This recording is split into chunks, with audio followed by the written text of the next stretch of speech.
This is Onyezie Jesus, Father of the Mess. Una funam na tata bụ January 3rd. Ka m mere escape na 2025 ka m mere escape na kidnapping gang. Ọ bụ ordinary kidnapping na ha bịa mgbukwu maka na kidnapping dị iche na nke a bụ ị na-anya ife afọ ọnụ meli September 4th 2024 ka e kidnap nwoke mana kene dịrị Chukwu onye chi ya dịrọ n'izu na ife adịghị eme ya maka na ga-ama ọzọ mana ọzọ ga-ana kama ọzọ eburu wuru wee na asị nka mma obere vidiyo. Hey, ife nke a rikwara unu ma ọnụ o. Hey, onye m ife onye eze Jizọs gabigalụ n'aka nda o. Onye eze Jizọs nwanne m nnọọ o. Hey, Chineke biko, onye eze Jizọs biko iwe ga adịkwa n'ọkụ ebe ọbụla isi wee kwuje ebe ọbụla isi wee megide nna biko gbaalụ n'ịma na mekaniki ekwezikwa ka amarụ ndị bụ ndị ala and ịma niile ekwu oke okwu ife anụnwa mezie ụfọdụ kwetara ụfọdụ ekwetaghị nna biko gbaalụ ebe ọbụla isi wee kwujọ gbaalụ na ndụka biko gbaalụ ụmụnne m biko na ife onye eze Jizọs na-ekwu bụkwa eziokwu unu nne ya anya unu ya ama na ndị ntọtọrụrụ ya n'eziokwu nekwe na ihu ya na ọ na-acha mmiri hai biko nu gbatalụ na onye eze Jizọs ejisa enyemaka onye ọha na-eweta ha onwe ya gwa na o mee vidio ọzọ nya tinye aka ntụ nọmbịa tinyekwu ya kịta anụnwa ọ dị ndụ biko nu ka onye eze Jizọs jee ụlọ ọgwụ jee nekwa onwe ya amakwanụ m ụdịka ọchịchị ya na-achị na nke ikpeazụ a ndị ntọrị wee tọrọ mmadụ for how many months onwe ife ndị gọọmenti menwu atara aka ha ebe fanọ enwe ka esi wee si n'ime enwe ka esi wee nyocha ụna na-achị gwa m na ebe onye eze Jizọs nọ sinsi ahụ nọ n'ọha Anambra steeti ka ọ nọ ka ọ n'obodo ọzọ ọkwa na Anambra ka a bịa tọrọ ya ife gọvanọ Anambra steeti na-ekwu kịta na ọ chọrọ itinye steeti of emergency na ndị nwa abụ ọpụreshọn udo ya achị mana ụnụ ma ebe ndị na-eme ife a na ụnụ ma n'ime ọfịa ebe fanọ ọ ka apụtakwa n'ilo wee na-egbu ụmụazị mmadụ ka a na-egbu ife ọzọ. Hei, Chineke nna onye eze Jizọs sọsọ Chineke bi n'eluigwe ma ife ịgabiga n'aka ndị amana nna nnọọ ndụka hei Chineke nna m o hei na-agbazie ndị a mụwafụ n'okwu echenjigo ịrụrụba na-agbasa gị ma ndị agha na-ebe ọga na-asị bee ya saịda a na-ebe mmadụ ka ọ dị ndụ eziokwu nna atịkwa m ya 10,300,000 si na akaụntụ kwụọ afọ nyefe ego mana ọ bụrụ inye ego bụ isiokwu enwe ndị nyere ego egbukwalụ egbu fada nwakwuo m something million ewu bukata mmadụ ma ndị a na-enwe ewelu dị ebe a ewuo atụnye wụwa something na oyi 17th ọgụlụ oyi 18th 19th malụ mgbe ha na-akwada beta agụme ebe ha na-ebu nwa nsọ bachara mba onwe ndị ya bụ ụgbọelu egwu atụba fafa asị na anyị nwere ike idiktekti ebe a achọrọ ha fe eme ha mara Anambra enwe dị sekuriti a na-eme onye isi fapụta sịkwada na ọ chọkwa na irelize mana ọ chọ igosi ogbomọ nsọ na ya na ya bụrụ ọgwụ nafa na afia steeti and the second gwakwuo ya na n'ihe eji gbu ya nkịtị bụ na maka anọ fada mana na ha chọzi igosie ihe mara na ha nwere flagship akpọ ndị otu na ebe ọbụla ndị kampụ ọbụla ihe mgbe asị na-enweta ogbomọ nsọ na ndụ tupu ụmụ kirikiri ụmụazị bụ egbe ụmụ ihe ụmụazị na-eme na ha na-eme yahoo ọbụọkwa yahoo ọgwa kidnapping nke ụmụazị ya basịna ịpụ ụmụazị etu yahoo anụnwa yiri iPhone 13 na-eme I was there na-akpọ ma their girlfriends na anyị nọgide ihe a nọ 19th 20th 21 22 23 n'ọfịa ejero toilet eliro nne awụrụ arụ atara atọ amakwa m na mmadụ na-anọ mbọsị nọ n'ụlọ ọgwụ mmadụ sị na ọ nọ 3 days ejero toilet once m sị na asị agbara m na ihe a dị possible n'ọkwa na 25th si na-efozi 25th akpọpụta maka ọ ga-esi akpọpụta mmadụ asị gị ọya mụ ife na-ama tadatada agba the person ndị mpụta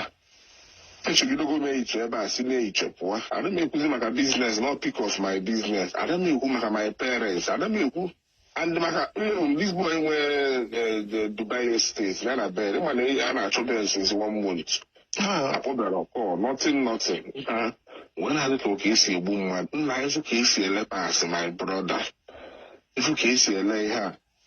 na one boy chi boss ebe onye ụmụ ụbọchị achịkọrọ anyị ọnụ njụbi ọsọ ma ọnọgo 20 something days de na onye ya na ya sobi ebe a na-agbagbu gị ịghọtago na ọnụ ụtụ asị mpụta asị m na dị mana emechila ya sinsi ya asị m na gara asị na fada mụ na ya na-edinọ ka anyị kpekata ya ekpere ebe a ekpesikwa ọ dịkwa ka Chineke enweghị ihe ọ na-alụ ebegidekwa ekpesikwa ebidokwa n'ikpe a Chineke God and ada ekwu okwu so anyị megidere asịkwa ya soro njide ma ọsịa jide ma gagide ha pụta n'iru nke fa ọfịa ka fa nọ ya mba asị ya na anyị eti anyị na buutu Venza na ebe ọ bụla ebugide wit Venza mụ na fada na anyị si na moto a amepere m buutu nlitu onye alụzi ya dị Venza na ba chọghị mkpakọ onye nwe Venza na fa agaghị ga bụ ndị asị ebe ewere duo m ụlọ wit Venza nchegodu ka m dị shọ ka ndị a nwekwa ihe ha nwere nke ha na-ebulupụwa n'ụzọ mụnye dị moto ọkụ ndị agba ọkụ n'ime moto chiyọtago so bifo ị na-ama anyị bụrụzie gagide n'ọfịa wagide ọfịa na-anụma na ebe ị nọwa ọfịa wagide district forest wagide onwezi ebe elu kwụsị anyị mepee but si m mmete nna eki afọ dị na Venza ebuli ya naba ama gbazie egbefa gba tọn wa mechie but fadasị nke ọnya ka ọnya ka wee chọgide ụzọ ebe mgbe anyị ga-elute ebe a na Paris ya dịka ebe afta wanụ nke ụtọ wee wagide ọfịa wee chọgide ụzọ wee fụzi ụzọ isi ka anyị gaba Ọka n'ọbe m ọsị m ka anyị gaba na Ụmụdịọka na Paris ebe a ka anyị nọrọ wu na Obemmụọ Nsọ fa nọ na adoration ha mepụtara tara about us ndị mmadụ gbabụ ọsọ mgbe swid anyị ji kwubata de akpọpụtazi anyị n'ọta ebe a from there akpọgozi anyị n'ụwụ arụ wee na alịdọn ọkwa maka ụnụ na-awụ ọfịa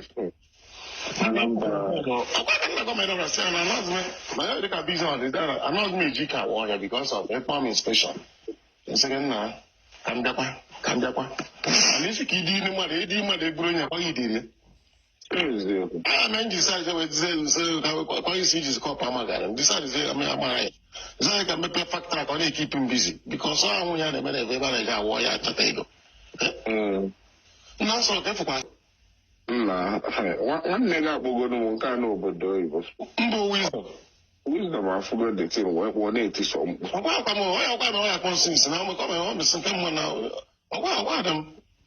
na mmadụ fụrụ nchọkwa Anambra makwa m na-etu aka ọnụ congratulations for ndị haus ịma nwe hausmen dị ebulu Ọnịcha North ebe akpọrọ m na-asị m na onwe n'ikili kli ogene ebe anyị rịọ excursion nwadebe na nwekwa kli o asị m na gọvanọ kwu anọ m ụmụ weze na gọvanọ kwu na onwere ihe ọmụọ ya eme nwunye dị manụ tinye na fon ọ naghị ebe na-asị m bigo na onwe nitin m ma agwa nwụfa m ka ndị asị ka ndị akpụkpọ 20 million and ọ dị ka fa mụrụ nọ hausmen dị mara ụmụazị ya agụrụ akwụkwọ and ọkwa na akaụntụ ya ka a na-atụ ego your friend mama your friend nwụọ anwụ